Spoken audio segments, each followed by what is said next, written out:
těžký život. Tak tady jsem bydlela a stále bydlím. To víte, na nic jinýho nemám, ale nevadí mi to, jsem tady na to už zvyklá. A víte, co mě fakt baví? Práce s kytkama. No koho by to nebavilo, ta vůně krásná, třeba 7 krásek, že jo, no ty úplně zbožňuju. A nejvíc mě baví ladění barev s kytkama, to úplně zbožňuju.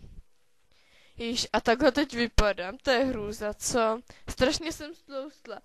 Půjdu asi zavolat Marcele, je to doktorka, tak ta mi určitě poradí. Ahoj, Marcel, nechci se stavit? Fakt, nějaký drby? No tak to je super. Jo, jasný, no tak jo, zatím. Jo, jasný, zatím. Již tak kde je, to dřív usnu.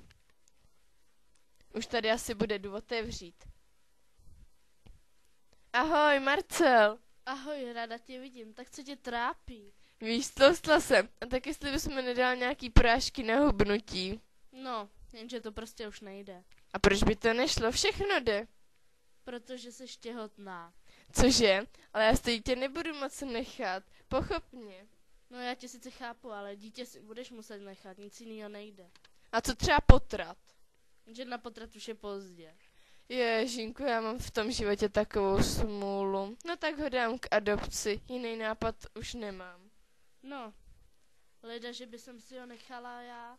Ty bys to fakt udělala. A co na to takovej Aleš? Teď víš, on ty děti moc nemá rád.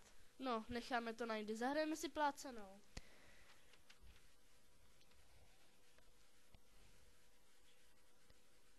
Já mám bolesti.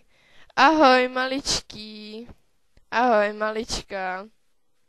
Ahoj, Marcelko, přijď prosím, já jsem bolesti a porodila jsem.